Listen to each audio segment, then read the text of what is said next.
So we're here with Valentina Vee, who is, what are you, an Adobe ambassador? I'm an Adobe teacher.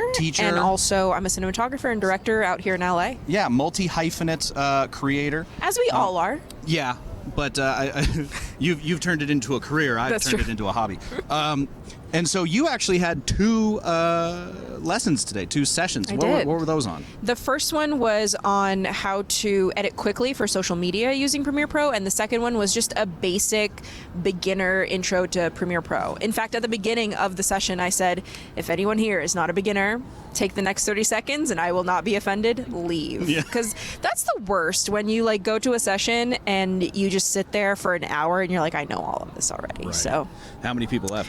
A couple people did leave, and I was happy about it, because otherwise I always get, those responses in my feedback. This was too easy, blah, blah. Right. I'm like, read it. It says beginner. Well, and that's an interesting thing, because you would think it's not cheap to come to this conference. Right. Like, is that I'm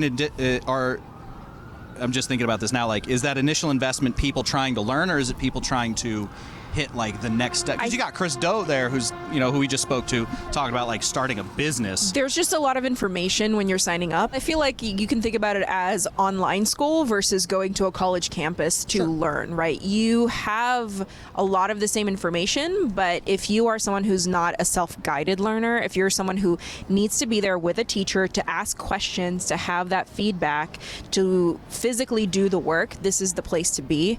And also, the networking part of it is huge. It's meeting those people, those contacts directly, and putting a face to a name. I am much more likely, for example, to hire someone who comes up to me and talks to me and gives me their business card, shows me they're real, than I am if they were to cold email me. Sure. So that is huge. And also, there's just so much inspiration everywhere. When you're online, you have to know what you're looking for. Right. You have to know what search term to put in or what class to attend. Here, it's like you can just discover something just walking past it or talking to someone new. 100%. One thing that I don't know if I've mentioned it while we were recording, but we just said that there's not necessarily a ton of video stuff at Max all the time, but I find so much inspiration and education from those designers and stuff like that, where that's true.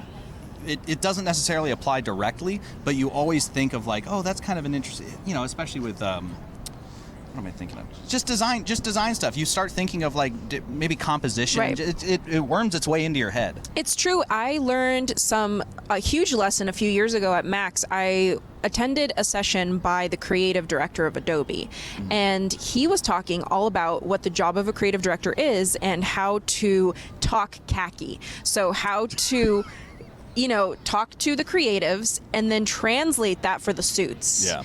And how to be a bridge between creatives and, higher ups. And I still use his tips to this day when I'm communicating with high level executives, when I'm talking khaki, and I learned that from him. So it wasn't even a video based session that I went to, and the only reason I went to it is because I had some time on my calendar. I was like, well, I'm not doing anything for the next hour, let's go to this. Yeah. Do you remember, like, off the top of your head, like one or two of those little like lessons from that thing?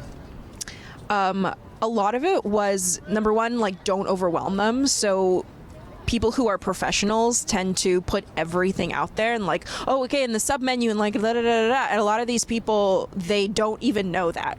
The people at the top, they only know high level stuff, and they don't delve into the details. They may come from a marketing background, they may come from a business background. So dumb it down for them, essentially, is a huge tip that I keep having to learn because I throw everything at the wall. And another tip that I use quite a lot in a lot of my work when I am pitching is put the most important stuff in the first 2 slides. Sure. Because you never know, especially when you're sending something out like a deck, you never know how much they're going to read. They may just be with it for 1 minute. So you have to punch them right away. Well, and actually that brings up kind of going back to what we were just saying, like, you're going to meet the people who read those decks here. That's right. They are here. The marketing people are all here. It's so funny because the most important people, like, in the world, I would say, the people who run the world, they're not on social media. They don't have thousands of followers. Right. They may not even have any accounts. You may not be able to reach them anywhere except for here. Like, they are here. They're just walking around. You just have to know who they are. So what are some things that you're looking forward to for the week ahead? Because this is still like the first day. Everyone's kind of getting settled. Can I say like a very silly thing? Yeah, absolutely. Max Bash. That's not silly at all. That's what like 4 people said already. Okay, because I could say that I'm looking forward to like learning more. Yes, I signed up for a bunch of sessions, but Max Bash is the biggest party on the block. Yeah, it's huge. There. And he's pointing at LA Live, by the way, at the Crypto.com arena. But it's as much food as you can eat. Yep. It's all delicious. There's performances. It's like a giant party. A few years ago, it was Dia de Muertos themed. So there was like a maze and people jumping out at you. Oh, incredible. It's worth, I would say that not fully, but Bash is kind of worth the price of the ticket alone. Very much it. On top of everything else. What are some of the sessions that you're signing up? You're an educator. Oof. What are some of the sessions that you're signing up for that you're excited about? Busting out that handy dandy calendar. What's cool is that you could sync your GCal with the that's brilliant. I with haven't the done session. that. So today I'm going to advanced editing techniques for Photoshop users because I still have to use Photoshop quite a lot in my decks. Sure. So I want to know, what are those advanced editing techniques? I'm also going to go to deliver motion design on time, automating repetitive tasks in After Effects. Yes, please. Yeah. And I was like, editing videos for social media faster, but that's me. I'm teaching that one. You're going to it. I will be there for sure. Remote production. Oh, no, I'm teaching that one too. Say it with sound, maximizing audio workflows in Premiere Pro. That should be cool. Oh, that's actually excellent. Yeah. Yeah, that's audio, especially because of the podcast and doing the comedy show and stuff. I've done way more audio work than I ever expected. And that's actually, I should probably go to that Also, one too. audio is such a deep learning thing in Premiere Pro. Like, I feel like because I'm not an audio person, I know it okay. I know it on a surface level, but I want to get a little bit deeper if I can. Yeah, well, and especially like if you're doing 2 camera pieces a lot or podcasts or whatever, you know how to make a singular human voice, especially if it's your voice, sound exactly the way you want. Anything extracted out from that is kind of a different animal. You can't apply the same like EQ lessons to... I'm not out here mixing films. Right, yeah, or even music or anything like but that. But I want to. So don't we all? I'm going to learn about it. All right, well, that's a good recap of what we've done so far. That's right. Is there anyone cool you've met yet? Ooh, is there anyone cool I've met? I mean, I haven't done much yet. I met you. That's Just true. kidding, I knew you. That's true. We're friends. Yeah, we've known each other. Come to Faded. I want to. I need to come to Faded. Off camera, I'll tell you something fun. We got good guests at Faded. I've been in Africa and stuff. I know, you've had a so I just career. Haven't been able to come to this comedy show. This one comedy show. This one comedy show in the back of an abandoned Von Dutch. Yeah. But it's better than that, trust me. But actually, before we let you go, you just wrapped the Kilimanjaro shoot. That's right. I don't know if anyone knows this, but she was off shooting a documentary in Kilimanjaro, which is insane. So how did that go for you? What did you learn? Oof, I learned that I cannot breathe past 16,200 feet.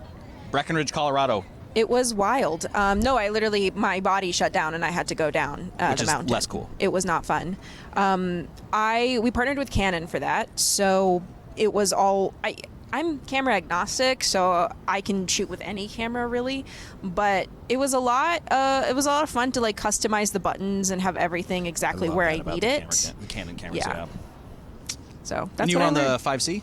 Yeah, the R5C. And then and one of the problems with the R5C is that the battery life sucks. Like the battery lasts like 15 minutes, but I figured out a hack. You can just power it off USB-C off of an external bank, and that's what we did, and it lasted, and it was great. And we had solar power that powered the banks, and then the banks powered the cameras, so we had no other power except solar power for the whole trip. Oh, that's beautiful. Yeah. And that's green, which is true. important. That's true.